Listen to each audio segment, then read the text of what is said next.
Sahabatku dalam Tuhan, terpujilah Tuhan Allah yang melakukan perkara besar dalam hidup kita.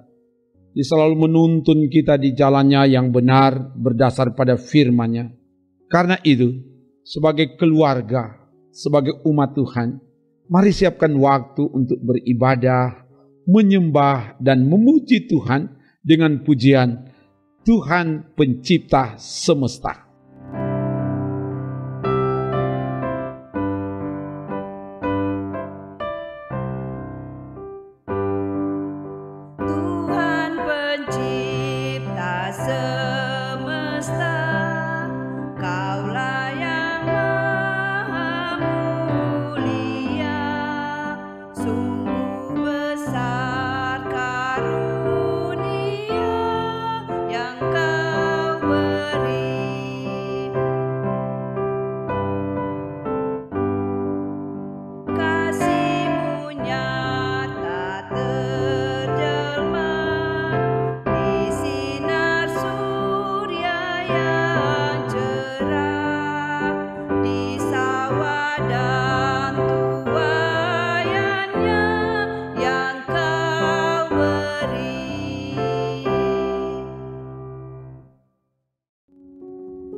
Sungguh, pujian ini memberi sukacita kepada kita bahwa Tuhan menciptakan alam ini untuk mendatangkan berkat kepada kita. Itulah yang akan disampaikan dari bagian firman.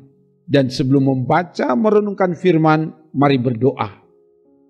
Ya Bapa, kami butuh firman-Mu, dan karena itu penuhi kebutuhan hidup kami, kebutuhan rohani kami dengan firman yang akan kami baca renungkan saat ini.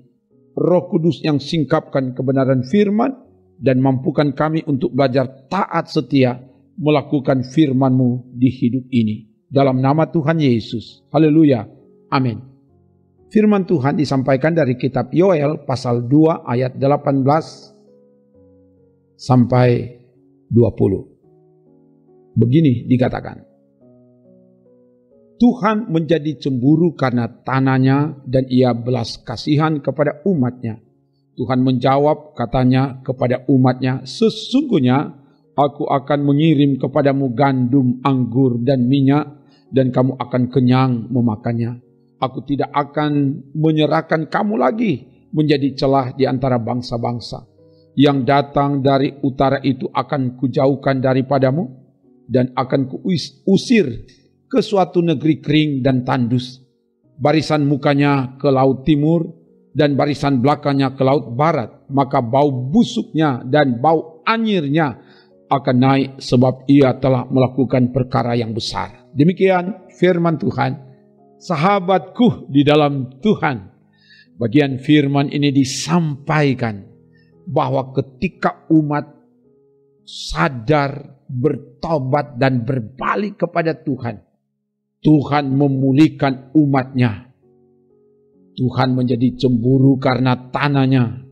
Kata cemburu dari bahasa Ibrani gahna, artinya merasa tidak senang melihat. Jadi dalam ayat ini Tuhan menjadi cemburu, artinya Tuhan menjadi merasa tidak senang melihat karena tanahnya sudah musnah, sudah kering, tidak menghasilkan bahan makanan. Umat Tuhan termasuk hewan berada pada bahaya ancaman kelaparan akan melanda. Dan karena itu ia berbelas kasihan kepada umatnya. Ayat 18b. Ia memulihkan, menolong. Tuhan menjawab dan memenuhi kebutuhan umatnya. Tuhan memberkati tanah dengan menghasilkan gandum, anggur dan minyak. Sehingga umat akan makan dengan kenyang dan tidak menjadi celaan di antara bangsa-bangsa. Ayat 19. Ini tanda Tuhan tidak membiarkan umatnya. Dia penuh dengan belas kasihan. Ia memberikan makanan dan minuman yang menjadi kebutuhan pokok yang sangat dibutuhkan umatnya. Selanjutnya, Tuhan Allah menjauhkan, menyingkirkan, mengusir hama belalang yang menghabisi hasil pertanian sehingga umat menikmati ketentraman, kesejahteraan, dan menikmati hasil jerih payah. Ayat 20. Keluarga yang diberkati Tuhan. Sebagai umat Tuhan, kita patut bersyukur dan bangga punya Allah yang sungguh sangat mengasihi kita. Walau terkadang Ia murka karena kejahatan dan dosa yang kita lakukan, tapi ketika kita sadar, berbalik dan bertobat, Dia menyatakan belas kasihan, memulihkan dan memberkati. Ia memberikan apa yang dibutuhkan untuk makan minum dari hasil tanah yang diberkati Tuhan. Ia tidak membiarkan kita. Ia menjagai dan bahkan menghalau, menyingkirkan segala sesuatu yang mengganggu dan merugikan kita. Itulah bukti belas kasihan Allah kepada kita, dan puncaknya dibuktikan di dalam diri Yesus Kristus ketika Ia rela sengsara, menderita, mati dan bangkit untuk memulihkan dan memberikan kehidupan abadi kepada kita yang percaya kepadanya. Karena itu, tetaplah hidup di dalam pertobatan yang sungguh-sungguh di dalam Tuhan, sehingga hidup ini menjadi hidup yang diberkati kini dan seterusnya. Haleluya. Amin. Mari berdoa. Terima kasih Bapa. Firman telah diberitakan.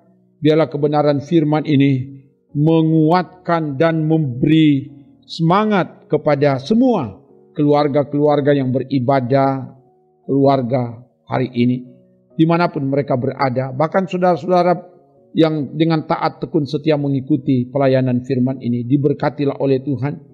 Yang lemah dikuatkan, yang sakit disembuhkan, yang berkekurangan Tuhan perintahkan berkat-berkat mengalir ke kehidupan kami. Biar Tuhan yang terus jagai bentengi kami kemanapun pergi. Ada tiang awan waktu siang dan tiang api waktu malam, sehingga aman selamat dalam penjagaan pembentengan kuasa Tuhan siang dan malam. Terpuji namamu Bapa, dalam nama Tuhan Yesus. Haleluya. Amin. Demikian pelayanan firman dan doa. Tuhan Allah oleh kasih-Nya akan menjagai, menolong, memberkati, memberi kemenangan dan menyelamatkan saudara bersama keluarga saudara kini dan selamanya. Amin. Trims.